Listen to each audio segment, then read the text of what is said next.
नाज़रीन, डेंगू क्या है और ये किस तरह हमें मुतासिर करता है?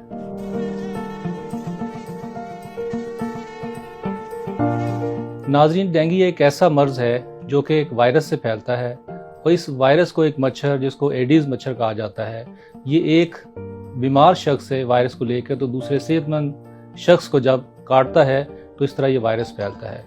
इसकी जो अमूमी अलामात हैं उसमें ख़ास तौर पर बुखार का तेज़ होना, इसके अलावा सर दर्द का होना, आँखों के पीछे दर्द का होना और पूरे जिस्म में इस तरह दर्द होना कि जैसे हड्डियाँ टूटी हुई हों, और इसके साथ बाज़ औक़ात मरीज़ मतली की शिकायत भी करते हैं। और इसमें ख़ास तौर पर कुछ अलामात ऐसी होती हैं जो कि अलार्मिंग होती हैं और जिसमें अगर ये अलामात हों तो उनको फ़ौरी तौर पे हॉस्पिटल में हमें दाखिल करने की ज़रूरत पड़ती है। ख़ास तौर पर लगातार कै का आना, इसके अलावा पेट में दर्द का होना, जिगर का बढ़ जाना या खून का गाढ़ा हो जाना और बड़ी तेज़ी से प्लेटलेट्स का नीचे चले जाना।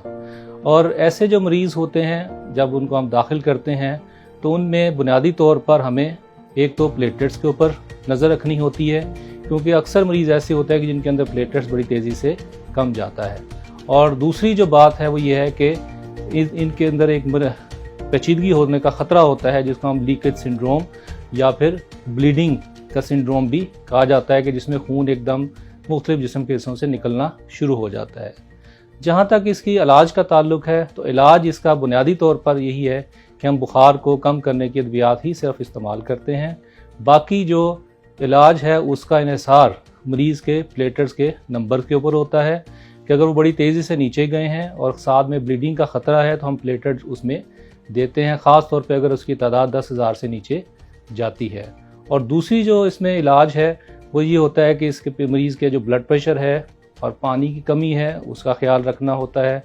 और इसी तरह कुछ अलामात जिसमें कि अगर बड़ी तेज़ी से जो खून गाढ़ा होता है, क्योंकि पानी जो है वो खून की नालियों से निकल के तो जिस्म के मुख्तलिफ हिस्सों में इकट्ठा हो सकता है। बुखार जो है 1 से 7 दिन तक चलता है, तो छठा जो 7वां दिन होता है ये एक अहम दिन होते हैं कि जहाँ पे इन पेचीदगियों का होने का सबसे ज़्यादा ख़तरा होता है। इससे सबसे बेहतर जो इसका तरीका है वो यही है इससे बचने का, कि हम अपने माहौल के अंदर वो तमाम जगहें जहाँ पे ये मच्छर पलता है उन जगहों को हम साफ़ रखें। और क्योंकि ये मच्छर के जो अंडे हैं ये इस पानी के अंदर 1 से 7 दिन के अंदर ये पूरे मच्छर एक बन जाते हैं और एक मच्छर जो है तकरीबन 300 अंडे देती है। तो इस तरह ये जो मच्छर की तादाद बड़ी तेज़ी से बढ़ती है। तो सबसे बेहतरीन चीज़ ये होती है कि हम जहाँ पे भी पानी खड़ा है हर दूसरे तीसरे दिन एक तो उसकी सफाई करें, और अगर पानी को वहाँ पे रखना भी है तो उसको बदलते रहें।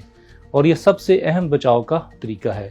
ख़ुद भी सेहतमंद रहें और अपने दोस्तों को, अपने अहलो अयाल को और अपने अक़रबा को भी सेहतमंद तंदुरुस्त ज़िंदगी के साथ रहने के लिए उनकी मदद करें। बहुत शुक्रिया।